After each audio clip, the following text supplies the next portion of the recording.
Este programa é uma produção independente. Todo conteúdo veiculado é de inteira responsabilidade de seus produtores e idealizadores.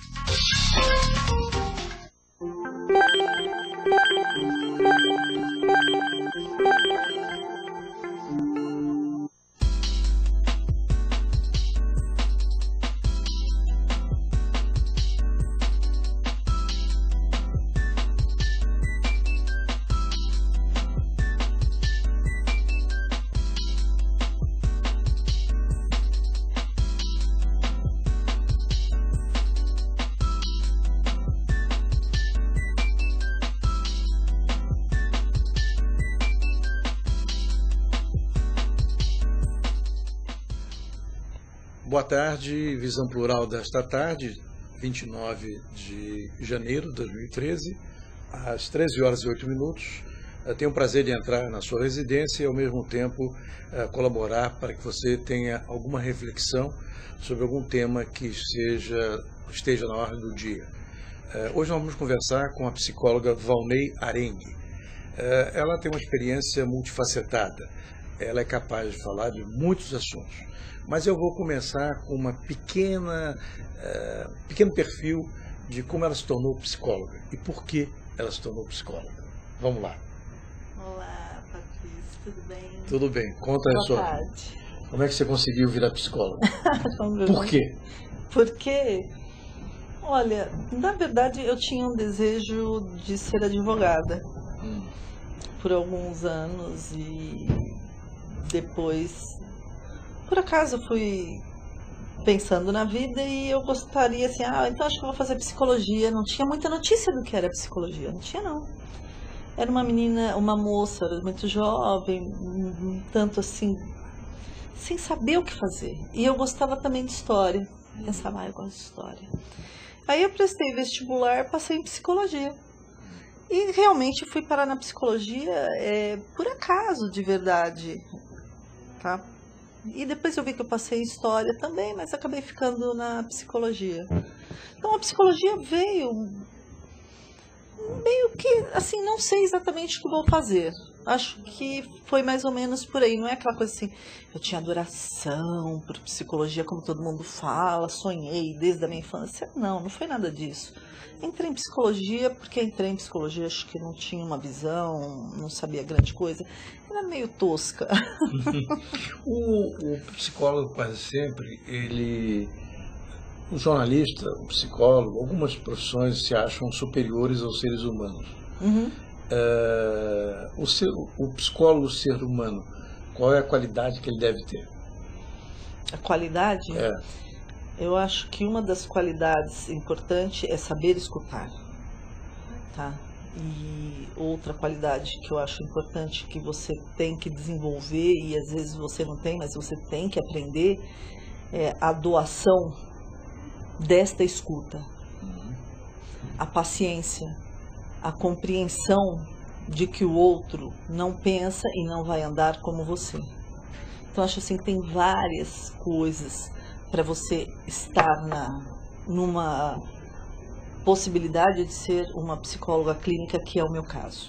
Qual é a tua orientação na área psicológica? Freudiana. Freudiana. Uhum. Tá. Vamos pegar o fato dessa tragédia de Santa Maria, e que ela vai exigir uma reflexão profunda da sociedade e vai atingir muito profundamente a população de Santa Maria. O fato das pessoas vivenciarem ao longe, via os meios de comunicação, uma tragédia dessa ordem, como é que perturba as pessoas? Então, é uma tragédia. As tragédias comumente perturbam as pessoas, não é? Perturbam. Porque os pais pensam nos seus filhos, porque o próprio jovem pode pensar que ele poderia estar nessa situação. Então, assim, dentro de um consultório, eu posso te dizer que acaba sendo o assunto do dia. Você já até sabe, vai ser mais ou menos o assunto do dia. É que eu pego o assunto do dia e levo para a vida pessoal da pessoa, para ela fazer reflexões sobre ela em cima deste assunto. A minha preocupação é que, assim, às vezes, essas situações traumáticas que a gente percebe, elas viram apenas, elas são momentâneas. Elas viram midiáticas do dia de hoje, a pauta do dia de hoje, mas assim, não tem mais continuidade se falar sobre segurança. Então, muitas vezes o paciente também entra nessa dinâmica. Hoje ele está falando sobre segurança, porque é midiático falar sobre segurança, tá? Então ele vai falando e eu vou questionando a questão da insegurança dele, mas se eu não pegar esse gancho lá na frente, isso vai para a próxima notícia da mídia, a próxima notícia importante da mídia. Você acha que a mídia tem noção da profundidade dos problemas que ela causa nas pessoas? Não. De verdade, penso que não. Penso que é muito difícil. Isso, para mim, é uma coisa que eu penso nisso muito. Eu acho preocupante, porque eu acredito, é difícil falar isso, porque eu estou na mídia, eu vou à mídia, mas existem coisas que muito me preocupam. Por exemplo, o vocabulário é ditado pela mídia e as pessoas não percebem isso. O seu vocabulário é ditado pela mídia. A roupa que você diz que você gosta, você pensa que você gosta. Você acredita que você que gosta, mas foi ditado pela mídia. Então, eu acredito que muitas coisas que você acredita que é o seu comportamento, que é o que você gosta, não tem nada a ver realmente com o que você gosta. E o que vai acontecendo? Você pode ficar altamente frustrado, decepcionado, até mesmo deprimido, se você, por acaso, não está seguindo aqueles critérios que a mídia coloca para você. Você está dizendo que a mídia é irresponsável um pouco? Eu não posso dizer que a mídia é irresponsável. Não, eu estou dizendo. Você concorda ou não? É porque se eu disser a mídia, eu vou estar falando da mídia como um todo. Mas eu conheço pessoas da mídia ou alguma faceta da mídia muito responsável. Muito responsável. Então, assim, eu não posso falar a mídia, eu diria assim, uma parte sim e outra não. Eu conheço jornalistas, por exemplo, eu tenho um jornalista que sempre participa do meu Face, que o cara é fantástico, ele faz um trabalho fantástico, ele está sempre dando dicas e falando. Posso falar o nome dele? Pode. Faustinho. O Faustinho é fantástico, entendeu? Ele sempre dá uma abertura pra gente, assim, de nova visão. Então, eu penso que existe uma mídia que é muito rica, muito interessante, muito educativa, e existe uma mídia que não serve para absolutamente nada. Uma questão básica, entrou agora a Gabriela Queiroz, acho que você sempre faz um trabalho maravilhoso e tal, é sua fã, e eu estou já pedindo para ela mandar uma pergunta. Mas diga uma Beijo, coisa. Gabi, linda, linda, Gabi. Tá. Mora em Santana também? Não, ela não mora em Santana. A Gabi, por acaso, ela é minha colega, eu não a conheço pessoalmente, minha colega de Face, mas faz um trabalho maravilhoso. Adoro a forma dela ser, e ela é casada com o Chamburci. O Chamburci era do grupo, acho que Negritude Júnior. Então, a Gabi é uma ótima pessoa até para você entrevistar, inclusive, porque ela tem um conhecimento de bastidor. Aliás, o Chamburci também é uma pessoa fantástica. Faça a sua lista. Nossa, o Chamburci é uma pessoa fantástica de você entrevistar. É um moço que eu conheci, marido dela, a respeito dela, sabe disso e tal. Mas, assim, o Chamburci foi uma pessoa que, assim, eu vi esse homem dar uma virada na vida dele, uma coisa, assim, fantástica, um homem inteligentíssimo, um homem que veio do sucesso, né? Veio de um sucesso estrondoso e, de repente, a banda, o conjunto lá, meio que não se fez mais. Enfim, e ele deu uma virada. Ele é um cara inteligente. A Gabriela fez uma pergunta, mas eu pergunto, ela é de São Paulo? A Gabriela é de São Paulo. Gabriela, vou fazer a sua pergunta. Pergunta ela o seguinte: qual a melhor forma para passar pelo momento do luto ela pegou o gancho na questão da tragédia de Santa Maria. Sim, a melhor forma de você passar pelo luto é você viver realmente o luto, tá? Existem pessoas que elas não vivem o luto. Eu vou explicar um pouco o que é o luto, tá? Assim, de uma forma bem simples, pra gente não complicar muito o expediente, né? Não, mas tudo bem. Assim, você tem uma pessoa, você tem uma energia que você põe nessa pessoa, você tem essa pessoa na sua vida, quer dizer, você tem uma energia nesta pessoa. De repente, essa pessoa não existe mais. Essa sua energia cai no vazio. Ela não tem uma correspondência. Isso é o luto, tá? Então, existe um tempo de luto e você tem que respeitar esse tempo. E não pensar assim, você está deprimido, eu não acredito nisso. Não, eu estou deprimido não, eu estou triste. E o tempo é igual para todas as pessoas? Então, não, o tempo não é igual para todos, mas obviamente que alguém fez uma estatística. Alguém fez uma estatística, alguém estudou sobre isso e disseram que o tempo mais ou menos seriam 6 meses. Mas isso pode variar. Mas a nossa preocupação é que quando passa um ano e você entende que a pessoa está muito deprimida, porque tem o tempo, depois o que acontece? Não que eu vou te esquecer, não vou te esquecer, mas essa energia eu vou pôr em outra coisa, nunca vou te esquecer. Mas também vão ter outras coisas que vão ocupar um pouco isso, entende?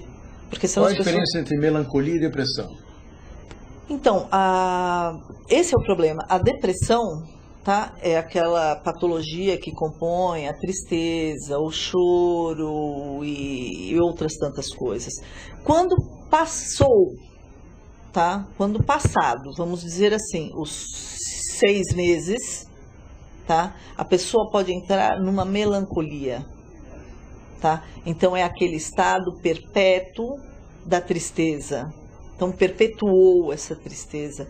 E aí sim fica uma história assim um pouco mais preocupante. Mas eu acho que todo mundo tem seu tempo, a gente tem que respeitar o tempo, mas não sou eu que tenho que respeitar o tempo, né? A pessoa também tem que entender que ela está triste porque ela perdeu alguma coisa importante. Quando a pessoa perde o emprego, funciona da mesma forma? Sim, funciona, porque o luto ele se dá, né, em toda perda que você tem. Por exemplo, você vê muitas pessoas que choram muito porque perderam o seu cãozinho.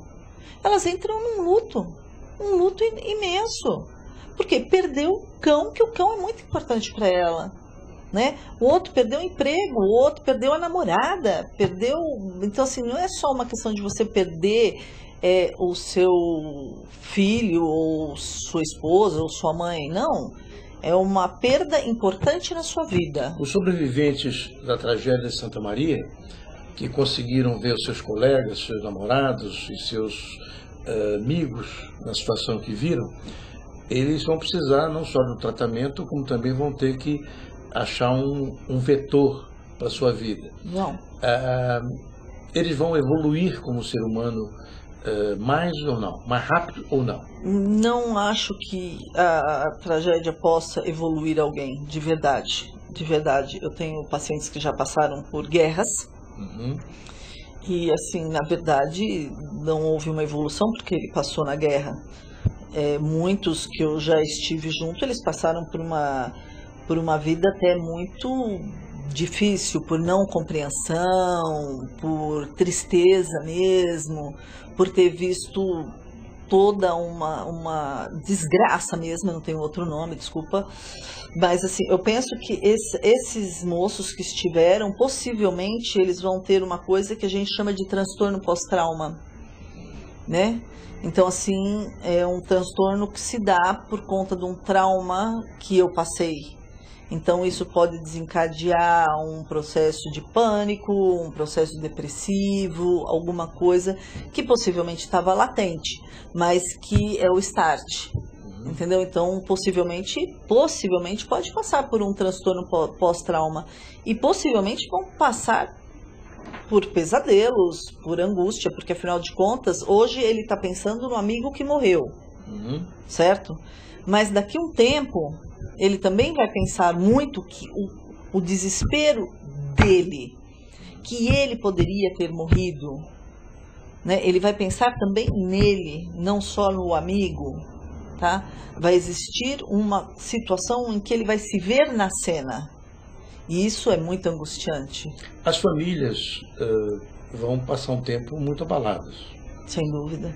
É necessário cuidar psicologicamente das famílias ou não? Então, eu como da área, eu penso que sim, né? Eu acho que é importante sempre você ter um suporte na vida. Eu acho que o suporte em qualquer área é importante. Por exemplo, vou te dar um exemplo. Eu vejo meus colegas que, por exemplo, são da Bolsa de Valores, por exemplo, eles precisam de suporte para fazer um bom negócio, eles precisam de suporte quando eles perdem muito dinheiro. Então, por que uma família que perde o seu ente querido não precisa de um suporte? Mas existem pessoas, desculpa, pode desculpas, continuar. Patrícia, meu perdões. Existem pessoas que eu penso que até conseguem sublimar, tá? Mas quando você perde um filho, não tem nome para isso. Mas o senso comum acha que psicólogo é coisa para louco. Como substituir essa noção errônea por uma necessidade efetiva? Então, eu penso, viu, Patrícia, que isso é um trabalho difícil. É um trabalho difícil porque as pessoas realmente têm, até eu diria para você, um certo preconceito. Tem muito preconceito. Eu posso dizer que eu mesmo já passei por isso. E eu acho que as pessoas, elas vão tirar isso dentro de si em alguns momentos. Quando ela precisa, não tem mais jeito, ela vai. Porque não tem jeito, ela vai. E lá ela vai ver que não tem nada a ver com a loucura. A loucura nós tratamos de uma outra forma, num outro espaço, entendeu? É tudo diferente. E quando um amigo ou um ente procura um psicólogo e o trabalho é um trabalho que você vê que é um trabalho bem sucedido, é um trabalho bem feito, enfim, aí você vai tendo uma outra visão do psicólogo. Eu atropelei o seu pensamento. A Gabriela mandou perguntar se a terapia seria uma boa aliada naquele momento que nós falamos da crise dos jovens que participaram da tragédia. Se a terapia seria adequada naquele momento. Então, sim, eu acho que é adequada neste momento, né? Porque eles ainda estão abalados. Mas vem cá, se a pessoa procura um psicólogo picareta, que existe, como existe jornalista picareta, sim. Como é que ela vai reagir se ela for mal atendida ou ela for insatisfeita por um mau atendimento? Aí é o nosso grande problema, é o que a gente atravessa, e por aí existem os bons e os ruins, existem. Eu vou lamentar muito se uma pessoa que precise, não no caso destes garotos ou qualquer pessoa, eu vou lamentar muito por conta de cair na mão de pessoas não adequadas no momento. Nesse meu momento de vida, além de eu ter meu consultório e fazer meu trabalho de escrita e tal, não sei o quê, eu estou fazendo um trabalho de administração de uma clínica até que muito grande e tal. E neste trabalho, é isso aí, é eu estar lá com os prontuários, fazendo uma verificação, vendo como que está o atendimento. E como é que o cliente pode saber se ele está na mão de um psicólogo que é não dotado e daquele que é compatível? Pelo vocabulário. Aí é que tá. Pelo vocabulário. É porque assim, o vocabulário tem uma importância enorme. Eu acredito nisso. O vocabulário tem uma importância enorme na vida do ser humano. E não que o psicólogo vá falar palavras difíceis, porque eu acho que nem convém, não é nada disso, entendeu? Mas existem pessoas, entendeu, que vão identificar. Elas vão identificar por conta de não ver a melhora. Ou a melhora não é só direcionada ao psicólogo, tá, gente? Vamos deixar isso claro. Às vezes o paciente ele não melhora porque realmente ele próprio não tem condições. Se você mantê-lo, você já está fazendo um grande trabalho. A Gabriela pergunta assim, existe um tempo determinado para o início e o fim de uma terapia? Ou isso será determinado pela evolução do paciente? Então, eu não acredito que exista um tempo, só existe se você... Existe um tipo de terapia que ela realmente tem um dia de começo, meio e fim. Existe. Não é o caso, não trabalho com isso. Então, assim, ela é dessa forma. Não, eu acho que você pode ficar na sua análise quanto tempo você quiser. Eu fico na minha análise quanto tempo eu quiser, porque a minha vida, ela vai mudando e eu gosto de poder ter uma pessoa que não tem nada a ver com o meu meio para ficar discutindo com ela e refletindo com ela. Então, assim, eu tenho muitos pacientes que estão comigo há muito tempo e eles estão porque eles se sentem bem, porque eles gostam de estar conversando com uma pessoa fora. E está sempre em análise. Uma vez que você está sempre vivendo, você está sempre num processo, da forma que nós sempre temos conflitos. Se a pessoa entende que é interessante para ela, que faz bem a ela, por que não ela continuar? Ela quer continuar. Bem, vamos fazer um pequeno intervalo. Gabriela, que é a nossa internauta, que está aqui colocando boas questões. Nós voltamos já com Visão Plural, continuando nossa entrevista com a psicóloga Valnei Arengue, que está dando com a sua calma um arejamento mental para as pessoas que estão nos assistindo. Voltamos já com Visão Plural. Arengue é a nossa entrevistada de hoje, psicóloga, que dedica a sua vida a recuperar pessoas, principalmente no bairro de Santana, na zona norte de São Paulo, mas ela aceita outros clientes. Depois vocês vão saber como é que vocês podem acessá-la. A Gabriela Queiroz mandou assim uma pergunta: como lidar com um parente com algum tipo de transtorno? É verdade, essa pergunta é muito pertinente. As pessoas ficam tão confusas, né, quando tem uma pessoa com transtorno dentro de casa. Realmente é muito difícil. Eu diria assim, cada transtorno a gente deve se comportar de uma determinada forma. Tá? Semana passada, por exemplo, uma pessoa me pediu uma ajuda porque estava com uma pessoa com um transtorno, enfim, um caso de esquizofrenia que estava em surto. Então era sexta-feira, meia-noite, a gente estava organizando como faríamos. Então você vê, estava num surto de esquizofrenia, aí a gente teve que fazer toda uma manobra de arrumar um hospital, um pronto-socorro psiquiátrico, tal, para levar a pessoa para depois. Então, depende do caso. Se é uma esquizofrenia, você vai se comportar de uma forma, se é uma depressão, você vai se comportar de outra forma. Mas, acima de tudo, acima de qualquer coisa, eu penso que as pessoas precisam ter um pouco mais de delicadeza, as pessoas precisam ter um pouco mais de generosidade com os seus parentes doentes. Tá? Eu acredito nisso. Você precisa cuidar. Não porque amanhã pode ser você, porque eu acho isso um horror, que eu vou fazer um negócio porque amanhã pode ser eu. Você tem que ter dentro de si essa generosidade de cuidar do outro. Eu penso isso. Então, assim, paciência. Paciência é a prática da paciência, é a prática da generosidade. Eu gosto muito, eu sou uma pessoa que estuda a Cabala e aprendo muito isso. Hoje em dia, as pessoas estão vivendo mais. Sim. Então você tem uma comunidade muito mais ampla de pessoas mais idosas. Sim. Idosas num novo conceito. Uhum. Antigamente, uma pessoa com 60 anos era uma pessoa caindo para as tabelas. Uhum. Hoje em dia, 60 anos é na flor da idade, é uma segunda juventude. Uhum. Como os mais jovens devem lidar com essa população que é antagônica, mas ao mesmo tempo é prolongamento da sua existência?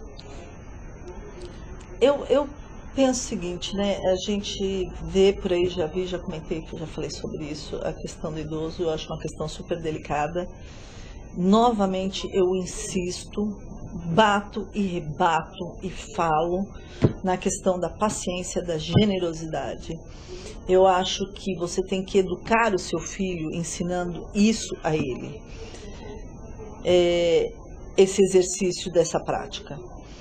Eu penso que você tem que ensinar a seu filho e entender que o idoso, muitas vezes, ele é uma criança.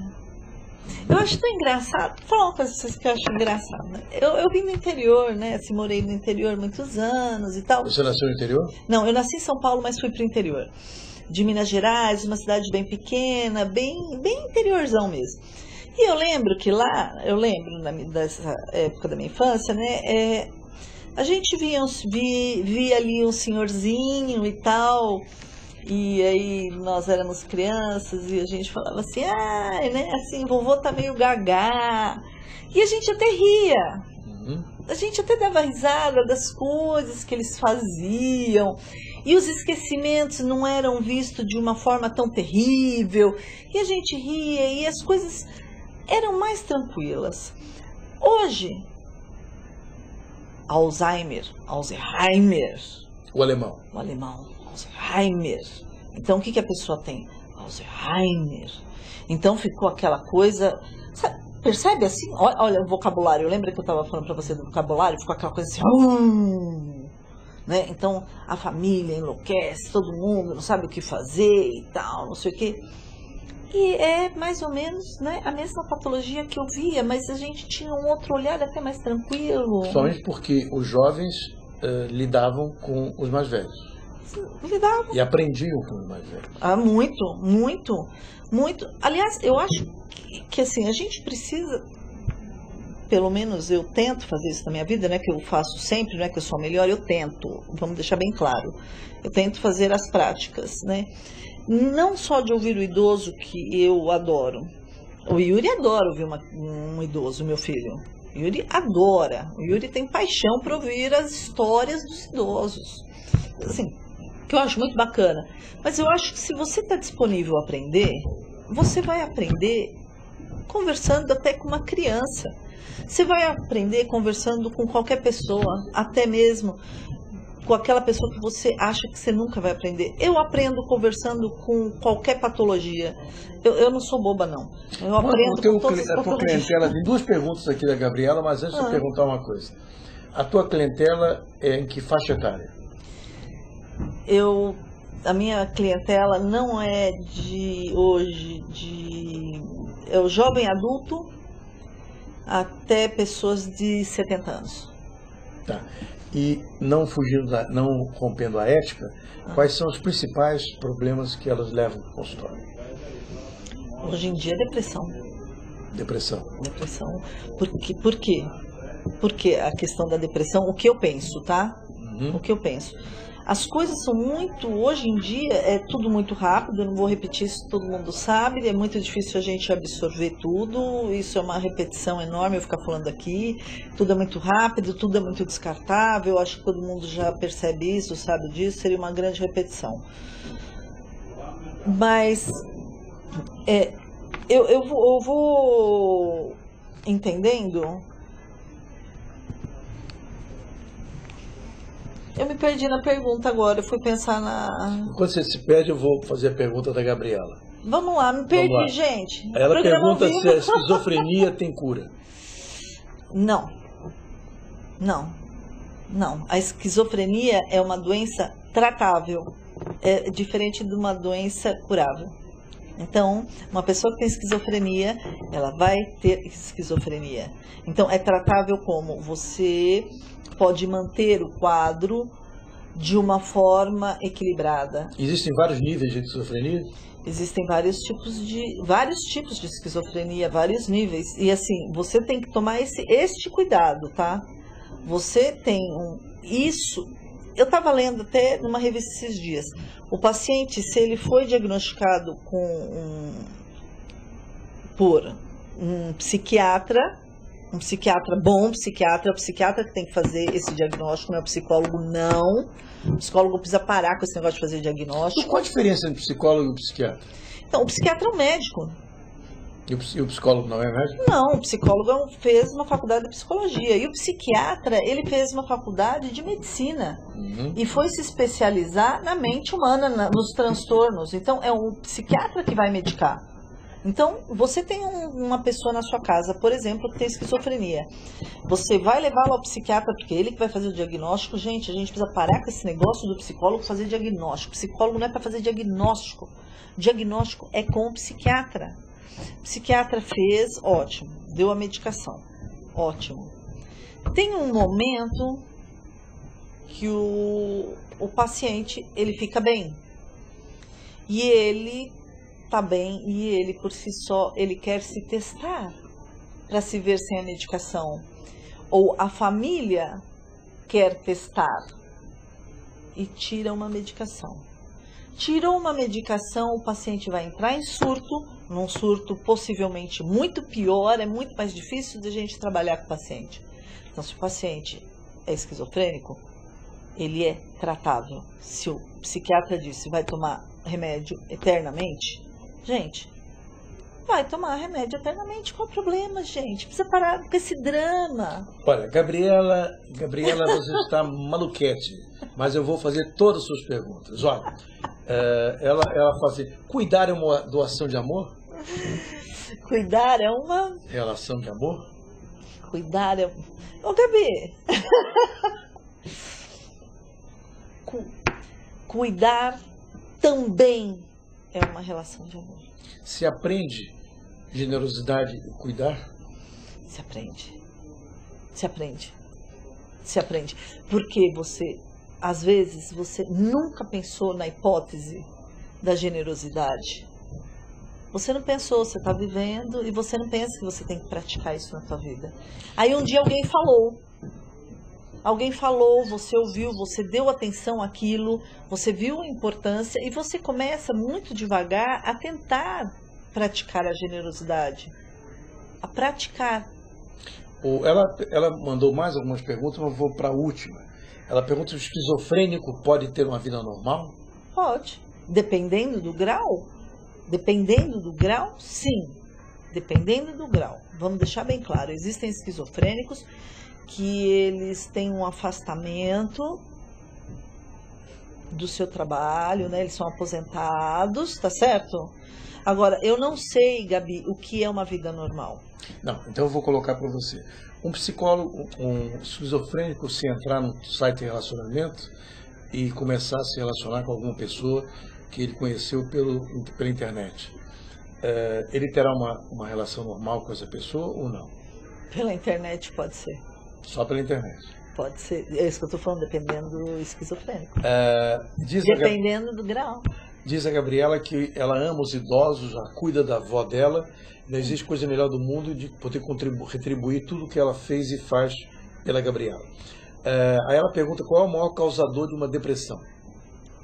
Se existe um vetor, uma causa ou várias causas. Eu vou falar que... Porque eu como uma pessoa freudiana, eu vou falar pela estrutura, então, e vou responder que são os conflitos.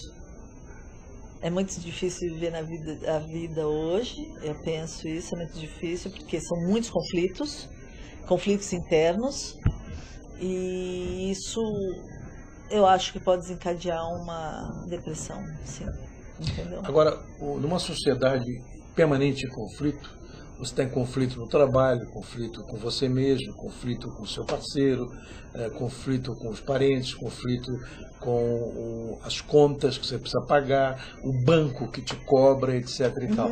Como manter um certo equilíbrio? E aí diz a Gabriela, o psicólogo auxilia. Como manter esse equilíbrio nesse mar de conflitos? Então, vamos explicar um pouco melhor, que talvez a gente da área, a gente pensa que a gente está explicando bem. 13h46, o programa está um pouquinho, mas a nossa amiga vai colaborar, e a Gabriela, que diz que adora fazer perguntas também. Vamos lá. Vai. É que, peraí, Não se perde, vai. eu me perdi agora, mas enfim. Você estava falando de depressão. De depressão, dos conflitos. Uma coisa é você ter conflitos.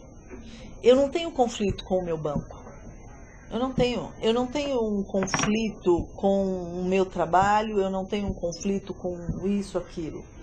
Eu tenho preocupações, intranquilidades.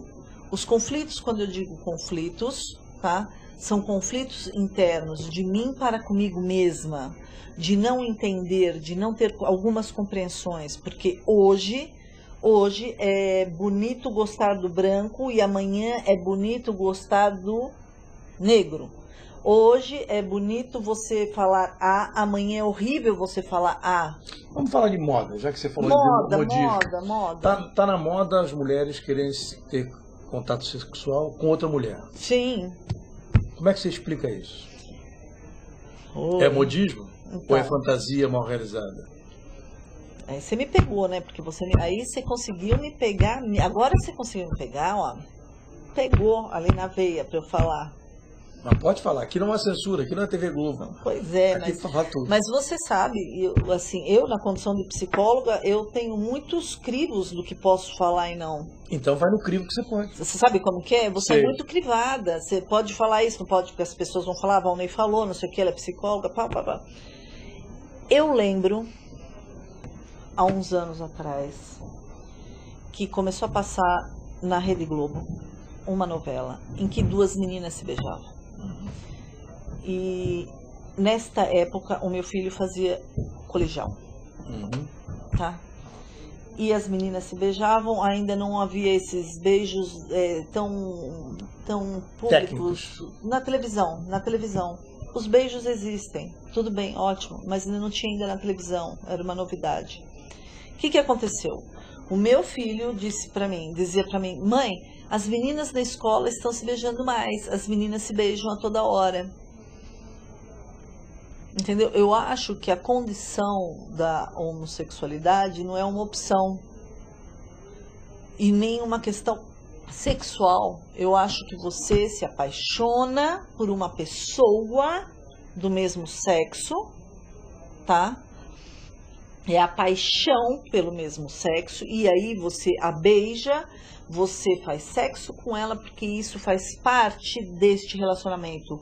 Não é que você quer beijar a mulher, não é isso. Eu acho que você se apaixona por uma pessoa, e não é uma condição escolhida para fazer bonito, nada disso. Eu penso que assim, não é opcional, é o que é. A propósito, outra moda. As mulheres hoje dão preferência aos homens negros. Está na moda também. Antigamente, um homem branco com uma mulher negra não tinha problema nenhum, era normal.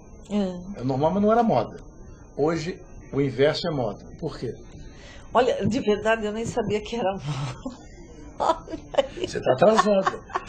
Eu não sabia que era moda isso. Então assim, vai ficar difícil de responder, porque assim, eu não sabia. Mas será que tem algum lugar que tá falando que isso é bonito? Agora, Não vamos sei. e venhamos, né? É que assim, eu sou super fã desse cara, né? O lutador lá. Quem? O Anderson Silva? Eu acho ele máximo. Sim, mas eu não tô falando de alguém. Não estou falando de alguém. Você não precisa declarar sua opção pelo Anderson Silva. Eu acho ele uma graça. Olha aqui, o nosso tempo está esgotando e tem duas perguntas da Gabriela. Uma, qual é a melhor forma para administrar os conflitos? Pare. Pense. Eu estava lendo um conto árabe nesse final de semana. E no conto árabe eles estavam falando assim, que ele ia pescar. Eu tenho a minha fala, que é assim, vá para o deserto.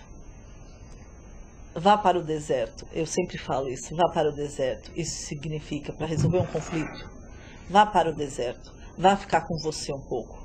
Fique com você. Se olhe, se veja de verdade. Porque nesse deserto que eu falo, que é uma coisa que eu uso, é onde você pode ser que dedicara com você. é onde você vai ter a possibilidade de entender algumas situações. Agora, se não entender a situação, não tem problema. Procura um psicólogo. Qual o problema procurar um psicólogo? Meu Deus do céu, não vejo nenhum. Adoro ir pro deserto, eu vou sempre pro deserto. Não, dá pra ver que ela está sempre no deserto. A Gabriela diz assim, o homossexual já nasce homossexual ou essa escolha pode ocorrer depois de alguma experiência traumática? Muito bem, muito boa pergunta também. Olha, existem duas vertentes.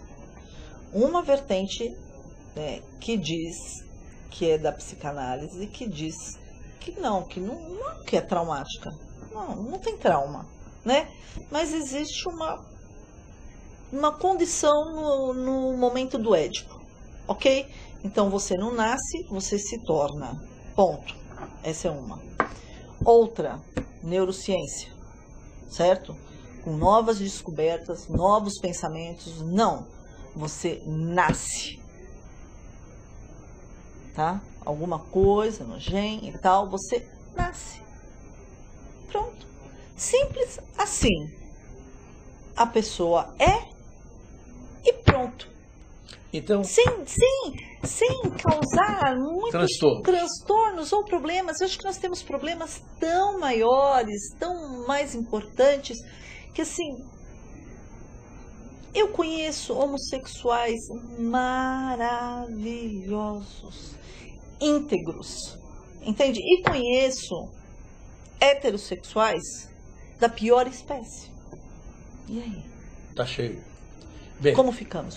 Olha aqui, nosso tempo está terminando, são 13h53.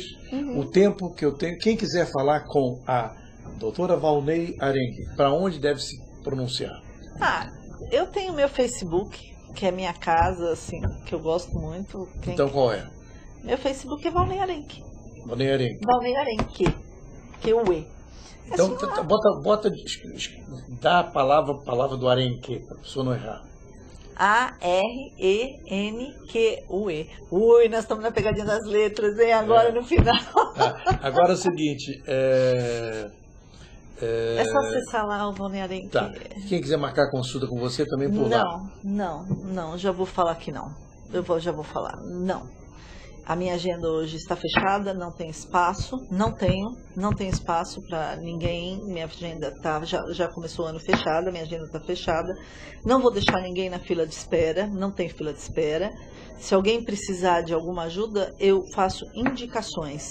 Mas hoje, assim, meu tempo está todo tomado, minha agenda está bem apertada para eu vir aqui. Eu tive que fazer uma... Bem, a nossa amiga Gabriela Queiroz disse o seguinte, que ela tem ficado muito no deserto. Maravilhoso conselho. Tá? Bem, nós vamos ficar por aqui. Visão Plural volta na próxima semana, agradecendo a psicóloga Valnei Arengue, que ficou conosco esse tempo todo, colocando algumas coisas pertinentes, esclarecendo os nossos internautas. Eu agradeço também a Gabriela Queiroz, que participou. Toda semana, terça-feira, às 13 horas, nós estamos aqui com alguém tão interessante ou mais, depende, da Valnei Arengue. Então, eu quero agradecer a todos vocês. Ou menos. Ou menos também. Vem aí o nosso amigo, um personagem sensacional, que vai falar sobre skate, e ele já chegou, eu estou atrasado, então nós vamos dar um tchau e voltar na semana que vem. Então, muito obrigado, Visão Plural, fica por aqui.